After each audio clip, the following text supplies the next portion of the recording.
though many associate Christianity with areas like Europe, the United States, or in recent years, the global South, the fact is the Christian story didn't begin in any of them. Christianity began in Jerusalem, the capital city laid claim to today by both the Jewish Israeli and Muslim Palestinian states. Despite originating in this area, however, Christians have remained a minority there for centuries, whether that was to a Jewish or Muslim population. But this doesn't mean Christianity has no presence there. In July of this year, the Christian community of Palestine made headlines after the Holy Family Church, Gaza's only Catholic parish, was damaged by an Israeli strike. The aftermath saw 9 people wounded and 3 dead. This was especially tragic given the Holy Family Church's work, which, like many other churches in Gaza, Catholic, Orthodox, or Protestant, provides shelter and aid to a suffering population. Coverage of the incident served as a reminder that not only are there faithful Christians in Palestine, but that these Christians are struggling because of the conflict there. This reminder is especially important for Western Christians who are often so far removed from the conflict that it's easy to forget we have spiritual brothers and sisters caught in the crossfire. This is what encouraged me to reach out to Nadine. Nadine Burbar is a friend of mine and member of our church, ICF Rotterdam North. In addition to that, we work closely together at Bron van Leven, our church's Arabic community. Nadine is Palestinian and comes from a Christian family. Not only that, she's sharp and incredibly down to earth. So with all that's going on today, I thought it'd be a good idea to sit down with Nadine and ask her a few questions about the church in Palestine.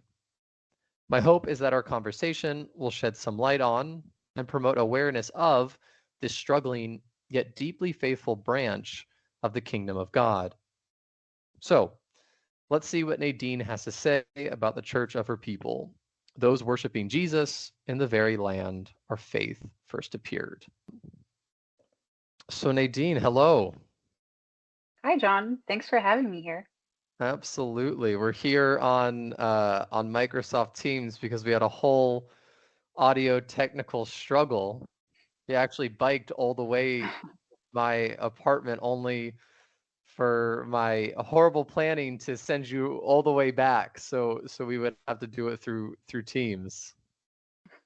No, not a problem at all. I think it's always great just to be able to have this conversation, whether in person or over Teams. I think it's great that we have this opportunity. So no worries at all.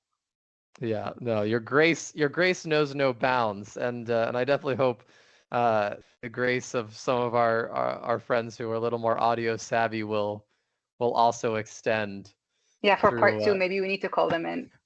Yes, absolutely. It's a lesson learned. Uh, For sure. that's for sure. But yeah, no, Nadine, so grateful uh, that we can have this conversation and just chat. We're friends. We've known each other for a few years now. So it's just awesome to be able to sit down and have this conversation. So why don't we just start with kind of the basics? Tell us a little bit about yourself. Who are you? What brought you here to the Netherlands? And then also, where in Palestine you come from, what your faith background is like, those general things. Yeah.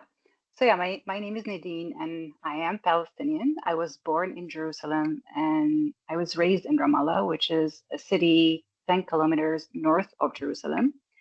My upbringing actually was in a town close to Ramallah. It's a Christian town, and I grew up there with my family. We grew up close to a Catholic church. My family's Christian, as you said. My family's Catholic, and the Catholic Church in my hometown was actually a big part of my childhood growing up. I always grew up. I remember my first memories of my childhood was um, being in the church. My first friends were from the Catholic Church, and this is how I got to know a little bit like the community around me and the society that I live in. And I lived in Ramallah for most of my life. And Ramallah itself grew as it was founded as a Christian village in the 16th century. Mm. And of course, it kept developing and developing, and now it is as it is today. Of course, there's Muslims and Christians that live in it. but it keeps holding its Christian traditions, and Christianity is visible in that city. So that was most of my, let's say, upbringing in that context. And just recently, I moved to the Netherlands to study in Rotterdam. Of course, I fell in love with the city. Being an urban planner, was also very keen to architecture. The city just struck me as a very beautiful city, very a good example of sustainability and really diversity. And I've also was very lucky and very blessed to be introduced to ICF and to be part of it. I've been part of ICF as a member for more than maybe almost 3 years now. And of course, we're working together with the Arabic Dutch community from Vanleva, which has also been a blessing. So yeah, I think life as a Christian back home is a little bit layered. You know, we're Palestinian first, which I like to emphasize that we're not just Christians who happen to be there. We're also Palestinians, and Yeah. within that identity, we're part of a very old community with its own traditions, challenges, and spaces. So yeah, this is who I am. This is where I come from. No, yeah, fantastic. Thank you.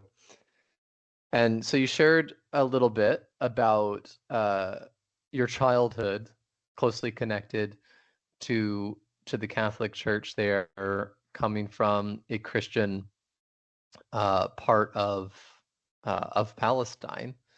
So maybe expand a little more on that. Tell us a little more about what life was like growing up as a Christian in Palestine, in a Christian area. What is the faith like? What is the faith life like in that part of Palestine? What is worship like there? And then Mhm. also in maybe the greater Palestinian society as well. What's that experience like? Yeah, I think it's a story that is often not very told, and we don't see it in the media, of course, because as Christians, our numbers are shrinking, and that has started from decades ago. A lot of people have immigrated to the US, Latin America, or Europe over the past decades. And of course, some leave for economic reasons, and obviously some leave because of the life under occupation is too uncertain. And we've seen so many people bit by bit leaving and joining their country who live abroad. And of course, I'm one of these people who, because of the hardship and life uncertainty back home, I decided to leave.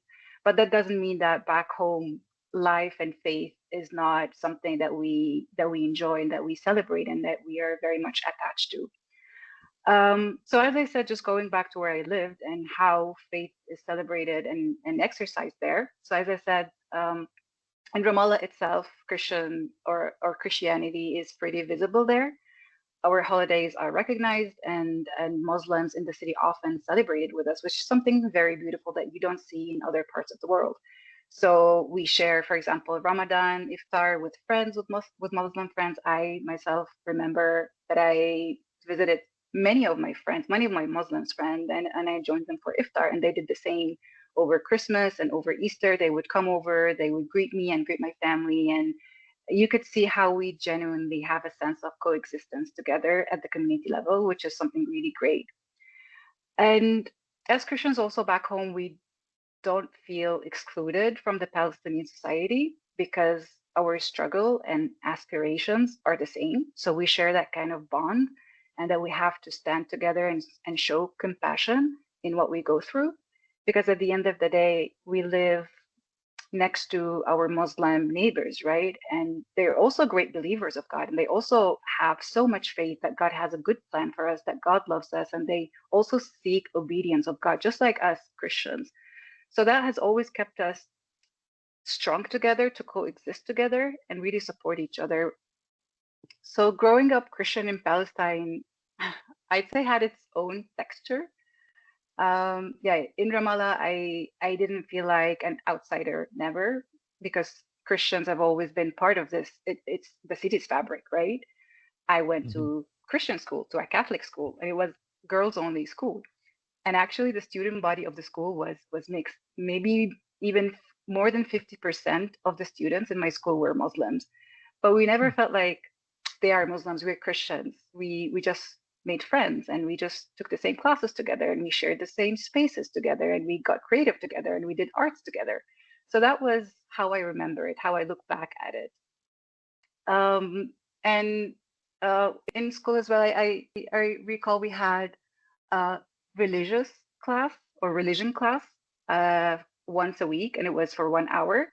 And it was the only time where we split classes. So if one grade has A and B class in it, then only in that hour, for example, the Christians would go to grade A and the Muslims would go to grade B. But what So, was really what is for those of us who might be unfamiliar with that language? I know I am.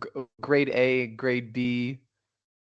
so What is that? let's say if you're in class, the seventh class, let's Mhm. say it has um, groups in it, group A, B, and C. So just to split the number of students across the Okay. group. So like 30 people in each group. So we're not all of us just crammed in one classroom together. So we just have A, B, and C because this is just like a number that they give to the same grade. Okay. Yeah, yeah, yeah. Yeah. So so just going back to the religion class. So as I said, we just go to our classrooms, and in the religion class, it was always the message was always that faith isn't a dividing line here. That we Christians and Muslims, we live together, we coexist together, we support each other. Of course, we have our differences, but we were always taught that faith should never get in between us. It should never divide us. And that's the message that maybe if you look at the society as a whole, you could see that message living in them, that everybody was raised under that message. That's why our lives somehow are too interwoven together. And if we would go to how was faith exercised at home? So faith at home was lived more through community rather than more of a strict religious rituals, right? So Sundays were for church. So I remember we used to go every Sunday with my grandmother who passed 2 years ago. She would pick us up and we would go to church with her on Sundays. And then Sunday is also a time where the family as well come together. They visit each other. If they live nearby, everybody just gathers and comes by, and just it's just a day for God, but also a day for family. Um, yeah, so it was also very special, and it is still very special to celebrate Christmas and Easter, and especially in the city where I come from. The celebration of Easter is not just for the Christians outside in the streets; is also for the whole community, even for Muslims. So we would have a Scouts March, marching down the streets, and it's a big festival. And every year, everybody comes out to the streets to welcome the Holy Fire that comes straight from Jerusalem.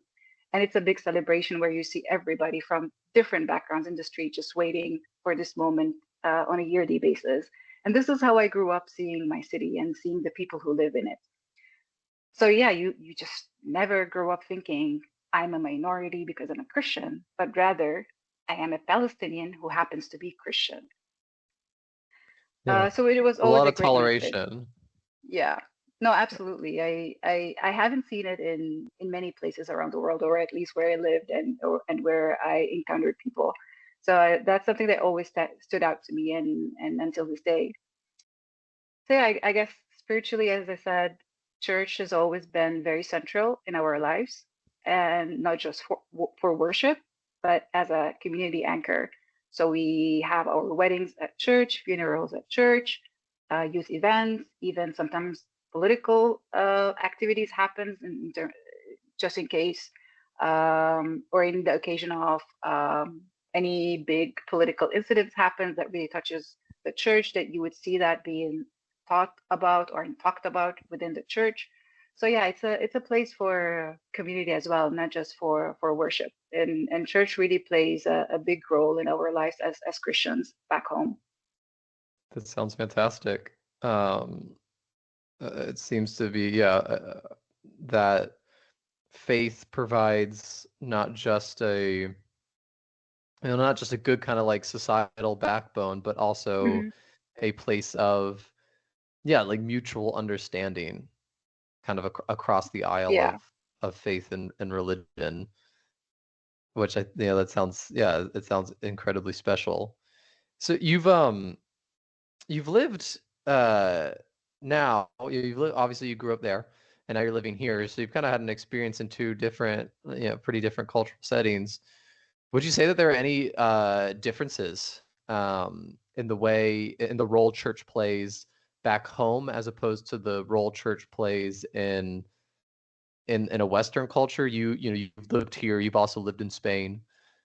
Mhm. Are there some big differences between the two, or would you say they're kind of roughly similar? I think they're similar in some ways and maybe a little bit different in other ways.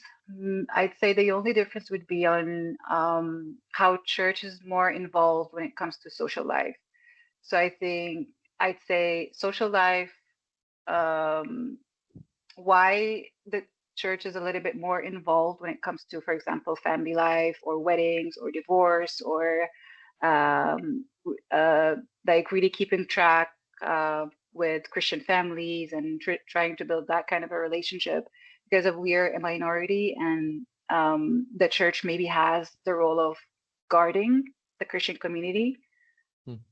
So that's why I felt like the presence of like whether like the pastor or the priest was always very, very visible in our social life and also in any occasion you would see them there. You would see that people actually reach out to them to ask them for advice, even if it's not always like spiritual advice, but people would uh, reach out to the church to consult them for their social life as well, which is something maybe it happens in some churches here. It depends on the relationship between the priest and the congregation and the members. Uh, but I feel like back home it was more natural or something that is we expected from the church to play a role in our social life and in our family life, and not just a place where we worship and we get the blessing on a Sunday and go back home. Yeah. Yeah, And and actually, yeah, and sorry. actually, I just remembered one thing. Sorry to cut you off. No, you're good. Like I also recall that the church that we were part of, the Catholic church that we were part of, it was like it was not optional for parents to choose if they want to baptize their children or not. I They recall that. dunked you right in. Yeah, they they would go after the parents and they were like, okay, we know that you have a child and now it's time to baptize your children. So it was not optional. I haven't met any Christian, regardless of how religious their parents were, that were not baptized. It wasn't an option. You're born Christian. You're registered in your birth certificate as Christian. We expect you to be baptized. And then whatever happens later on, I think this is that what the church tries to keep track of. That the young generation, they try to bring them towards church and try to guide Yeah. them and always like keep an eye and hovering around them. Yeah. From the womb to the water, it sounds like. Almost I like instantly. that. I like that tagline. um, well, yeah, it's interesting hearing you talk about how there doesn't seem to be much of a distinction between church life and then greater social life uh, back home for you.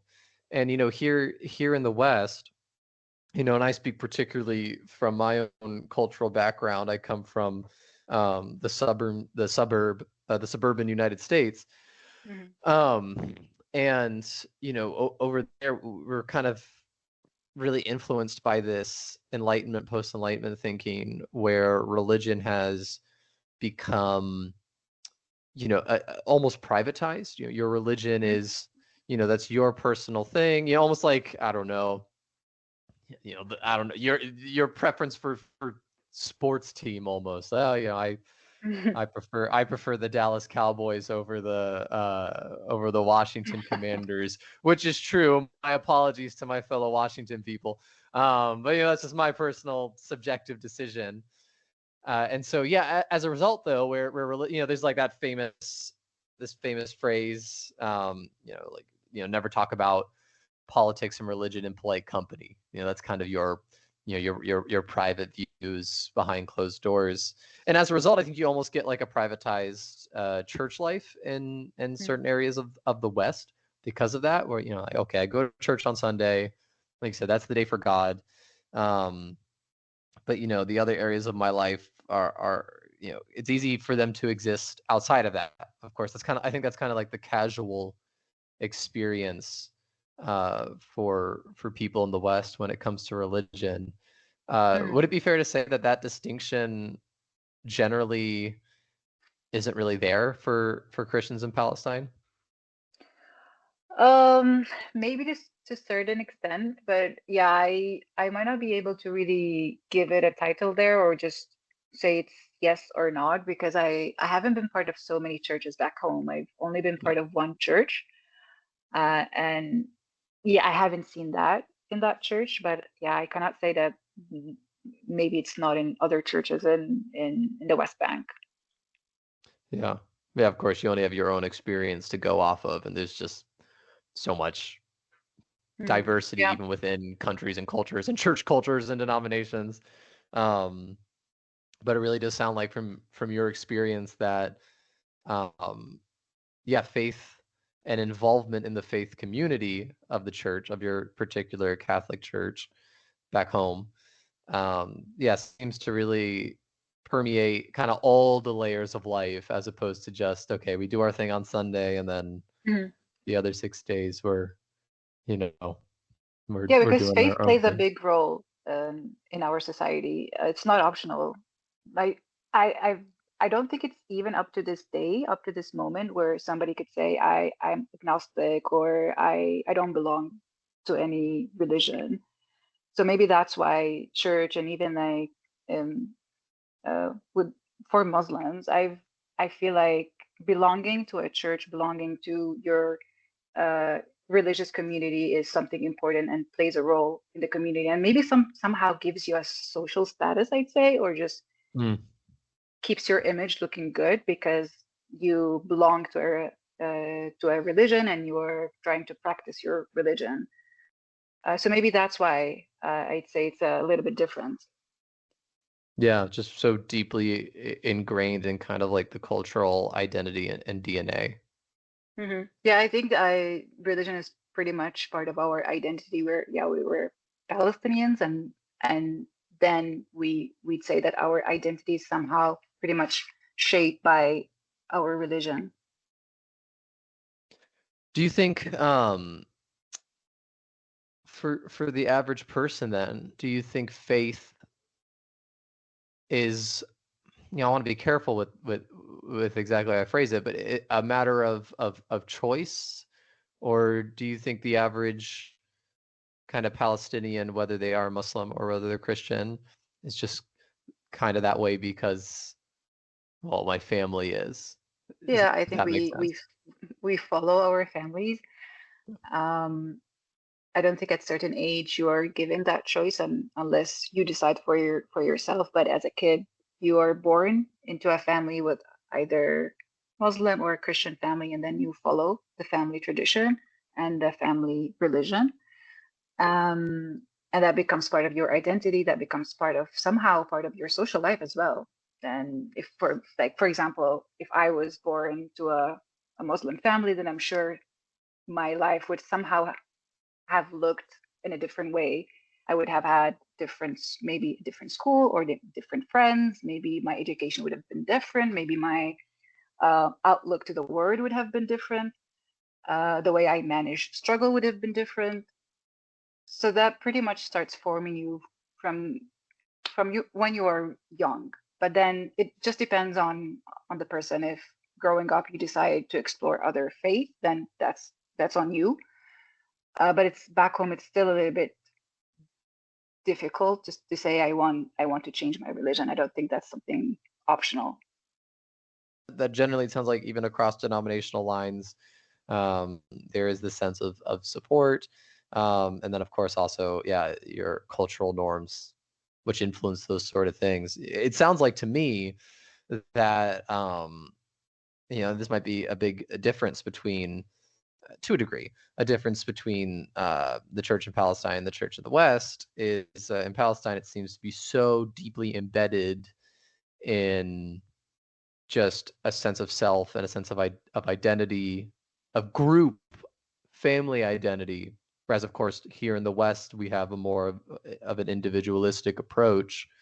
And obviously, I think all of us born and bred in Western culture, to a certain degree, have a Christian lens, whether we know it or not. So that's in our identity.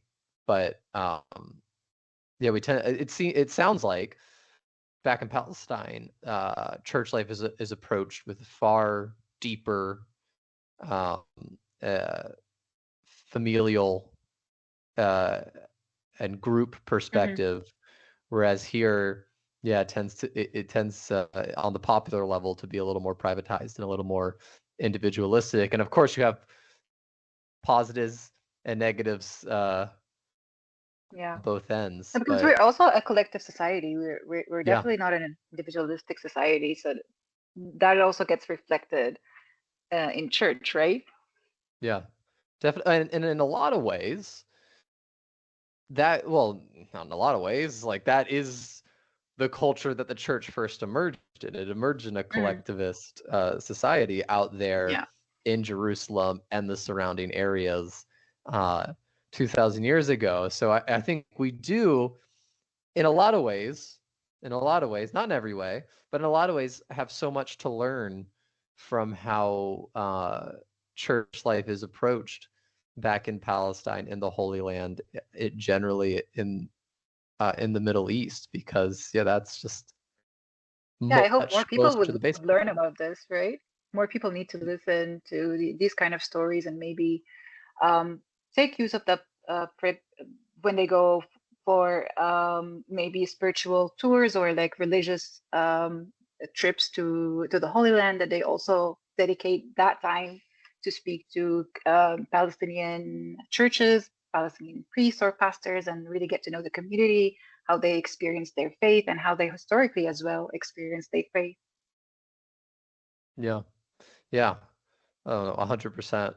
And it's definitely this family approach that we definitely, try to learn from and replicate in ICF North. And yeah, it's a lifelong process, but there is a lot of beauty, I think, uh, Yeah, correct. to learn from you guys. So now let's talk a little bit more about Palestinian Christian life in lieu of current events, because Mhm. obviously, we can't have a conversation about the experience of Palestinian Christians um, without just acknowledging the very unfortunate reality of conflict that's going on over there. So can you kind of help us understand, or let us know, or tell us from your experience, from what you've heard through your family, what life has been like for Palestinian Christians since October 7th, 2023? And of course, that day was an escalation of a conflict that's been present for far longer. Yeah. But yeah, in your experience, how do most Palestinian Christians view that conflict? Yeah, absolutely. I think we cannot have a conversation about Palestine without really addressing that point and the ongoing events. We see it all over the media, but of course, there's so much untold stories. And when it comes to how Palestinians view these events, I guess we view them and we experience them and we feel them just like any Palestinian, just like the Palestinian Muslims, because we're part of that reality. We face the same struggles, and we what happens to any Palestinian happens to them not because they're Muslim or not because they're Christian, just happens to them because they're Palestinian. And it's very important to really highlight this point that we're not indifferent to Palestinian Muslims. We're both equally treated under that occupation, Mm, and negatively, obviously. Um, and being Christian doesn't really give you immunity against what's going on. So any land restrictions, any invasions, just falls on us equally. Muslim and Christian Palestinians because we are Palestinians at the end of the day. And you just mentioned at the beginning, John, like there was a church that was bombed from the third century, right? And that's like from the time of Jesus. This is how sacred the place is, but that place also got bombed and Christians were killed inside of it. Yeah. So I don't want the message to go out there that, yeah, Christians that might live in Palestine are immune and we're somehow separated from the political life and we just live a life away from harm and that we're very much disengaged of this reality. We're pretty much in within this reality and we're anyway a minority. So we do need support equally as the Palestinian Muslims. The Palestinian Christians also face a lot of hardship in this reality as well. And just as um, humans who live there, uh, regardless if we are Christians, we ask for and we demand for like a ceasefire, and we demand for a better reality, for peace, for freedom, not just for us as Christians, but also for the Palestinian whole, right?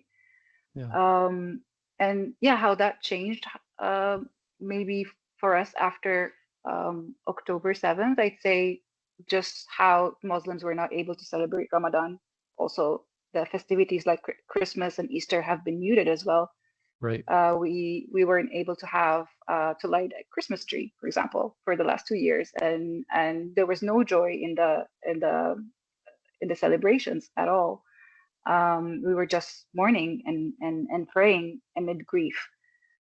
And that's something that has been going on, not just as you said for the last 2 years, but this aggression has been going on for decades.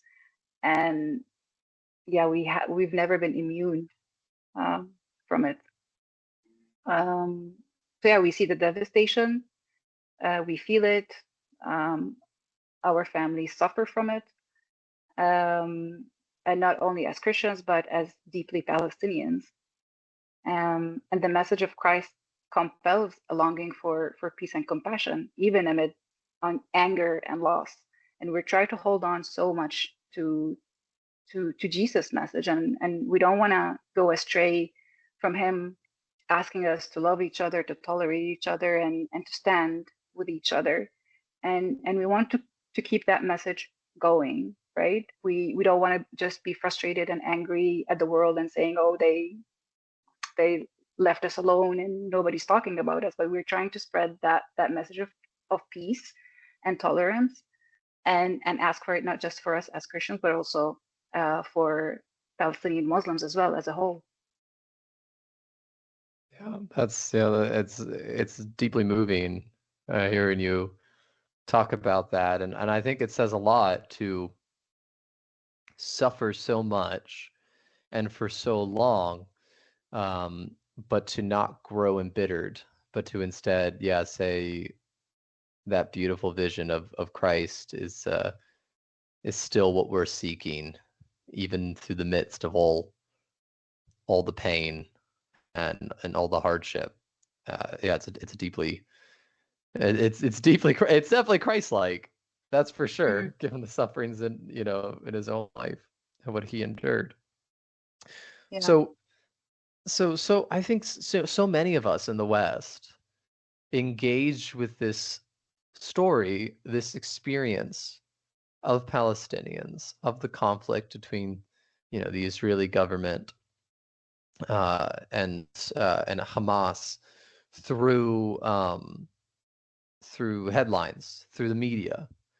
Um, media, one news outlets saying this, one saying another. A lot of just opinions going around and different takes, and there's a lot of polarization surrounding these things, and you hear a lot about leaders on both sides and politicians, and I think that can make this entire conflict, as it can make with any conflict, very impersonal.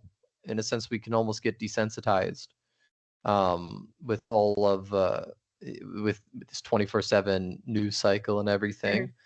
Mm, Um, and I think for that reason, it's important to really step back and understand that there are just average men and women who are in these places in the middle of this conflict, caught in the crossfire. And you talked a Mhm. little bit about this at the start. You're talking about your upbringing, how you went to this Catholic girls' school, and there are many Muslims who attended that with you, how you guys would kind of celebrate alongside each other. Um, can you expand on that a little more? Can you tell us a little more about the average relationship, or the relationship between the average Christian or Jew or Muslim, kind of in the Palestine Israel area? What is just what's it like for the average Joe, as we'd say, the average Yeah. person? Yeah. So day to day, Christians and Muslims in Palestine live very closely, as I said, especially in the Christian towns or in the cities like Ramallah, Bethlehem. Um, we have our neighborhoods are mixed. Muslims and Christians live next door.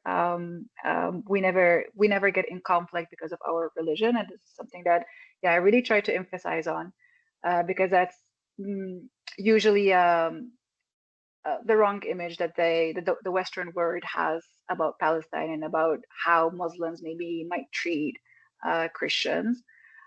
Um, and of course, growing up in mixed neighborhoods, then you would make friends with friends across religion lines as well, which is something very beautiful. We celebrate each other's holidays. Muslim drop by on Christmas or Easter, and we join them for iftar during Ramadan as well. And of course, there are some differences in lifestyles, right? I'm not saying it's just perfect and we never disagree. Of course, we do have our differences. And, like we even have differences among religion, like different denominations and different churches. So of course we do have the Yeah, differences, but that of course. never really put us in conflict with each other. And we do have Christians might have certain lifestyles that are a bit different from Muslims, but that's rarely a point of conflict, I'd say. So there's mutual respect on both sides. Muslim attend weddings and funerals, and you would see them showing up at churches for these occasions, and Christians do the same for Muslims as well. If you get invited to a wedding, you would go there, and you would uh, yeah, you would never nobody would really point out and say, oh, this Christian person is at a Muslim wedding. You would not even for you as an outsider, if you walk in Ramallah, for example, you can't really tell who's Muslim and who's Christian unless like you're wearing something physically that shows that the religion that you believe in, that you're part in. Yes, you could tell, but you cannot really tell where Muslims live and where Christians live. We really have mixed neighborhoods, and we live next to each other very peacefully. And you would see a church, and next to it there's a mosque, and yeah, nobody's really making a big deal out of it. So the relationship is rooted in shared history, as I said, and especially in the shared struggle under occupation. And that what really keeps the bond very strong, because we really understand each other's pain, right? Mhm. Um, but when it comes to Christians and Jews, and particularly here, I'm talking about Jews Israeli, because for Christians and for Muslims, Judaism as a religion is never an issue, and of course it's equally respected, and Yeah. nobody would hate anyone for their religion. That is not part of our culture, not part of our education. But when you talk about, yeah, Jews in Israel, then my straight answer would be we don't have a normal relationship with them like how we have a normal relationship with our Muslim neighbor. And that's because this is how the type of relationship or the intercounter happens in Palestine. We would meet Jews Israeli on the checkpoints, in uniforms, in settlements. So what kind of relationship we're going to have with them? Of course, it's a relationship of power, and Yeah. that's on its own, it's not a natural thing to develop if we're not equal, if we only meet them in these circumstances and in these incidents. And I think it's the same for Muslims. Because we have the same reality, right? The Muslims also meet them in the checkpoints. We meet them in these kind of settings. So we don't have a normal contact um, when it when you compare it to how Christians and Muslims live together in Palestine. Yeah, which is a shame because I know that historically before the 1948, the Arab, Palestinian, Muslims and Christians and Jews, they lived together in the Holy Land peacefully. They coexisted perfectly. And I heard about these stories from my grandmother because she used to live in Haifa before they had to flee the country in 1948. And I never heard her talking about how she was annoyed by having the Jewish people next Mm. door, or any Jew living next door. On the contrary, she always has these very nice, beautiful memories of her childhood and of her home. So that tells us that, yeah, it's never about religion. And it's in us. We never go again. That this real fracture is not between religion inside Palestine, but between Palestinian Christians and Muslim alike, and Jewish Israelis, because that relationship is dominated by power and conflict rather than equality. Yeah, yeah, I think you raise a good point that it's not so much about you're a Muslim, I hate you, you're a Christian, I hate you, you're a Jew, I hate you, but it's Yeah, about what what corrupt people do with that, what a deeper corruption behind these things. yeah, Because how we you know, utilize it, right? Yeah, yes, exactly there, because I mean, history is full of examples of Christians who act absolutely corruptly yeah, towards people of other faiths. I think the Crusades of the Middle Ages are an excellent example of that. But even yeah. in more modern memory, the Ku Klux Klan back in the United States is a Protestant hate group. They take the beautiful message of Jesus and distort it. And of course, you can look around in history for examples of corrupt people who take Islam and use that for terrible things. So Mhm. it's good to try to understand that just because you are of one faith doesn't instantly mean you are this or you are that. There are really good and bad people in all shapes and sizes and Mhm. on all kinds of sides. Yeah, that's a sad truth. That's a sad reality, right? If you just listen to the people themselves, not listen to the politicians, not really listen to the media, just meet the people themselves, listen to their stories, and I think it's where the truth lies, I guess. And I think it's again where we need to go back to the message of Jesus and really hold on to it. Like this is our guide to understanding each other, to tolerating each other, and not really following a specific agenda and going against each other. If we just look that through the lens of Jesus and just try to put ourselves in his shoes, if we can, just for a moment, I think that would really change the whole story. Yeah. Yeah, and the beautiful thing about the image of God is the fact that, as Scripture tells us, the image of God is stamped on all people, every Hmm. human, and that is regardless of religious orientation. Now, of course, yes, the religions have almost all the time opposing claims to some objective truths and some important objective truths. So I'm not seeking to minimize that. As a Christian, I believe firmly that Jesus is the way, the truth, and the life. But I also believe firmly that the image of God is present in my brothers and sisters of other faiths.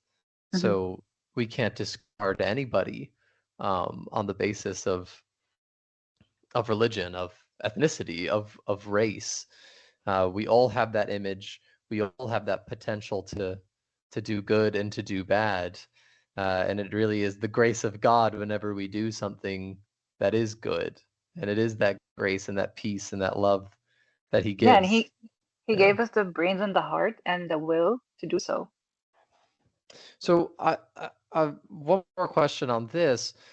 Mm. So you talk about how most of your interaction with Jews is through the checkpoints with Israeli Jews is via the presence of occupation. Going back to what we're talking about, how it's again more about the force behind things as opposed to the Jewish religion itself.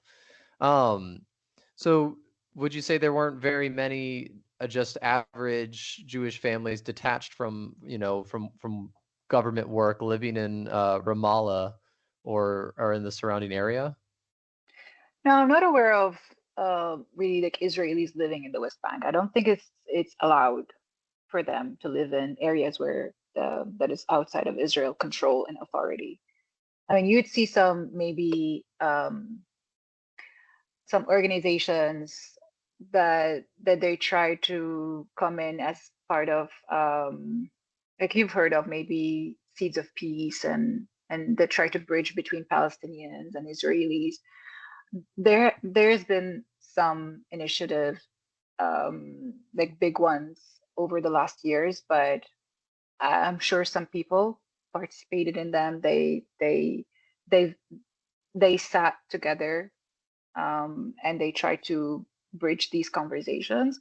But honestly, I from what I know and from what I hear from people in in my surrounding and also over the media in Palestine, these kind of initiatives are not well regarded, are not positively regarded because they think that we are not ready yet to sit in a conversation with any Israeli because if you're still under occupation, that conversation will never be equal, and you will always Yeah. be talking to somebody who's coming from a higher power, and that you are demanding them or like you are, asking for your rights from them, and that is not the way it should be. If you want people just to sit together and get to know each other, then they both need to be equal. They say that we need to look each other at the same level of our eyes should be at the same level when we talk to each other. Nobody should feel like they're below and or the other has the upper hand, right? So I'd say yes, I've heard of some of these initiatives, but um, I don't know it really uh, where it ended. But they're not so much, and not so many people favor them from the Yeah. Palestinian side. Yeah. No, thank you for sharing that. So, one of the big goals of our chat today is to really help Western Christians just better understand and have awareness of their brothers and sisters in Palestine. Um, and I think it's easy when you're so far away, not just Mm. geographically, but also culturally, for misconceptions to emerge. So, in your opinion, what are some misconceptions that you think Westerners, really Christian or otherwise, even um, have about Palestine and the Palestinian Church? Oh, there's a few actually. I'm gonna try to pinpoint them. I guess I'd start with many think that Christianity is imported or foreign. Many Hmm. Westerner imagine Christians in Palestine as converts influenced by missionaries. That's so While ironic, isn't it? yeah, yeah, I know. I think while in reality, of course, our families have been Christian for centuries, and Yeah. we could also like trace our roots back to the earliest church communities. But yeah, Hmm. that's a thing, and so many people get surprised, like, oh, you're Palestinian and you're Christian? How's that? How did it happen? Let's not compute. Uh, um, so I think this is one of the most common, like that's at like the top of my list. Um, and I think like in so many occasions you have to justify how could it be that you're Palestinian, you're Christian, and you speak Arabic? Like in so many occasions I would get that question of, okay, we understand now how come you're Palestinian and Christian, but then they get confused how I speak Arabic. They Well, then I just want to say at Provonleva, the Arabic community we work at, of course, that's a Christian community. Not everyone's a Christian there. Some people are exploring, but we sing songs of worship in Arabic. I personally try not to butcher the language, but and it's funny that some people would be shocked by Arabic speaking Christians, but honestly, in my time being amongst Arabic speaking Christians for like over a year and a half now, I'm just convinced like that's probably what we're going to be hearing in heaven. There's going to be like oh the yeah. Italian side and then the Arabic side, and everyone's going to be like at least bilingual in those two. Yeah, subtitles, So, please. gosh, it works perfectly. It's just such a beautiful language for So expressing beautiful. love to Yeah, God it in. really touches me deep. Yeah, amazing. So that's a little aside. Please continue. Yeah, and then I think the second point would be that there's a misconception that Christians are detached from the Palestinian struggle, Hmm. because our identity as Palestinians is inseparable from our Christian faith. We experience occupation and displacement just like anyone else. So as I said before, we really don't have immunity. We live what other Palestinians live. We experience the same thing. So we're in it as well. And a third one would be that there's a misconception, and it's also very often that I hear that they assume that we live in constant tension with Muslims. Mm-hmm. And I guess the Western media often emphasizes religious conflict rather than Yeah. the conflict itself and what's really happening. Uh, yeah, the daily life tells a different story if you really focus on that story and not the religious conflict. And the last one I'd say is that there's they believe that the Palestinian church is one church. So they think as if like the Palestinian church is one entity like the Vatican, which is not true. It's in reality it's very diverse. We have Greek Orthodox, Catholics, Lutheran, you name it, evangelical, Armenian, Coptic. We're very diverse and we're definitely Yeah. not one entity. And this diversity has been there for centuries. It's centuries old. Our worship traditions are beautiful, but are different. But all are Palestinian in identity. I think overall these are the main points that really come to me and that stands out as the main misconceptions. Yeah. Yeah, and I think it's just so useful to be reminded of the fact that, well, like we shouldn't be shocked that there is a rich Christian history in Palestine, because obviously, Christianity's never really been the majority in that part of the world, in Yeah. Palestine specifically. But man, it was there from the start. Jerusalem, like you said at the beginning, Jerusalem is where Christianity first emerged. And even, I think this is something that a lot of Christians often forget too, which is kind of beyond the specific topic of Palestine for a minute, but originally kind of like the center of the Christian world was the Mediterranean. Of course, there was Sure. Rome, but there was also North Africa, there was Alexandria in Egypt. These were hotspots and centers of Christian life. Uh, some of the most influential thinkers in early Christianity came out of that area. I mean, I just started reading this on Thursday. I just started reading the first ever history of Christianity or of the church, which was written in the Mhm. 4th century by Eusebius of Caesarea, and he was from Palestine. He was part of Oh, the Greek-speaking population back then, but he was from Palestine. He was a oh, that's Palestinian great. Christian. And he wrote the first ever church history and basically set the tone for the genre of church history in the ensuing 1700 years. So, I mean, that's a pretty major player. It wasn't a Roman, or it wasn't someone from Rome. Obviously, he was in the empire. It wasn't somebody from Central Europe Mhm. wasn't somebody from the United States. It was a He's the Palestinian. homie. He's a homie. Yeah, exactly. So, and yeah, so I think those are just important things to remember. And also, it is so easy, I think, for the media to paint things as just as simplistically as a religious conflict, Mm. when in reality there are Yeah, I guess it social. sells. Yeah, no, absolutely, and it incites people when they are much more complex. From what you share, it sounds like much more complex Yeah. socioeconomic, um, you know, class tensions, and it's because what it boils down to, it's not a religious conflict. It's a conflict of, well, of government, of politics, and of a corrupt occupying Yeah, and nations just government. right to their land as well. We're talking about the human and Yeah, Palestinians as human. yeah, yeah, absolutely. So I think those misconceptions that you just cleared up are very helpful in fighting back against these kind of dominant narratives that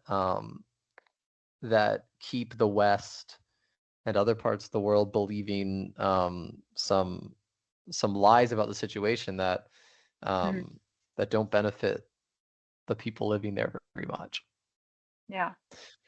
So let us, if you can think of any, let us know some ways that the average Western Christian can best support their Palestinian brothers and sisters. What is important for us as Western Christians to know, to just do our part in standing by, our standing by the church over there, because at the end of the day, obviously we all come from different nations of the planet, and that's an important part of our identity. But the church is one family. Jesus' famous prayer, Father, let them be one. So when we have members of the church suffer, whether they're from the same country as us or not, uh, I think it's important. It's obviously important for us as global Christians to do what we can with what we have to to support and stand by them. So, does anything come to mind? What do you think? What can your average Western Christian do to best support the Palestinian church? And yeah, and what else is important for us to know in lending that support? Yeah, they can start by doing what we're doing now is to listen to us and not just about us, I'd say. Mm, Too often, Western Christians hear about Palestine through outsiders, news outlets, or like political figures, or just going on tours in Israel and not really listening to the people themselves. I think we just start by reaching out to people and asking them these questions that you just asked me, John. And nowadays it's very easy. It's over social media. You could, if you find a credible person, or if you hear of a person or a pastor of a church or a youth organization, that you could just reach out and say, hey, I want to hear your story, or just follow them and listen to them. I think we can just start by listening uh, to Palestinian Christians, and yeah, even Palestinians in general. And as you said, see us as part of the body and not as an exception of that body. Um, we don't want to be pitied, right? Like we don't want that image of the endangered Christians that we need to save, and we don't want that kind of a sympathy, but we want to be looked at as part of the global church family. We want to be yeah. looked at as partners With and not dignity. just, yeah, with dignity. Exactly. Yeah, this is like a very important word. um, we don't want to be like project for charity. We just send some money for Christian churches. No, I we need to be really recognized as part of this global church family, and to support us in ways as uh, that we are fellows of disciples as everybody, as Western Christians. We are also their fellows in this. Um, um, and what I would like to also mention is the role that we could play as part of a church and how we could amplify our voices in our churches, and how we could stand before the congregation and maybe share a story that we heard from Palestinians, from Christian Palestinians or pastors, or yeah, a book that you've read, or an article or an interview that you saw that really gave you a new perspective that we can just maybe share it in a group or just stand in front of the congregation and amplify these voices. I think that really makes a big difference. Um, yeah, I think there are always ways where we could, if we really want to make an effort, to reach out and pray as well for Palestinian Christians and about the church in Palestine. That yeah, we seek God as well and ask God to guide us and not just listen to the media and what it says, but go to God and ask God, how can I help? How can I spread your word? How can I spread your message? Yeah, I think these are the ways where we could really start making this change bit by bit. I know it's not easy, and I know what's been out there by the Western media has taken years and a lot of money to position that message. But I think if we want to be intentional about making this kind of change, we can start with these small things from our own position, from our own space. We could start doing that. Yeah, no, deeply moving. Thank you, Nadine. Um, yeah, incredibly important things to be challenged on. And yeah, the charge to see the beauty in our brothers and sisters who are struggling, and in the beauty of their resilience, and the beauty of learning and listening, and being one body spread across different countries, cultures, and different standards of living. So one final question. Mhm. If there was any, if you had, this is a big this is a big question. Um, if you had the whole of the Palestinian church standing before you, um, what would you say to them to encourage them through their current experience? From what I've seen, I know that people and of what I've seen from people in church that um, Christians really have a big heart, and maybe sometimes we don't get it right or we don't get the right message through the right means. But I believe that, yeah, all the Christians out there, they want the better for their Christians, brothers and sisters, and that they are heard, that maybe it might take some time. Maybe we're in a situation now where we're just seeing darkness and we're holding so much into, uh, yeah, the light of God. But yeah, I mean, let's have some faith in the churches around the world that they might get that message, that we can start, yeah, bit by bit, that the message is getting, and yeah, I'd say that yeah, there is hope out there. I know that Jesus has told us that he is that hope, and let's yeah, hold on to it, and let's keep our message moving, and yeah, just speak what we believe in, what we see, what we live. um it it might not come at the perfect moment. Maybe it might not come as fast, but what I'm saying is, what I really believe in is that we have a right, and that right will never be lost, and we just need to keep holding on to it, keep praying for it, and really have faith in our fellow Christian brothers and sisters that they will help us get there. Well, I couldn't add anything to make that better, as amazing as that was. So, Nadine, thank you. Thank you so much Thank for you, John. sharing those encouraging words, um, sharing your experience with us, and hopefully this, for any of you listening here as a Western Christian, I hope this can be the start of a long, edifying, and beautiful conversation uh, that promotes the unity of God's church all across the world. So yeah, keep your brothers and sisters in Palestine in prayer, and get out there and see what you can do to listen, to learn, to grow, and to promote beautiful unity of His church. that's all for now. Thanks so much.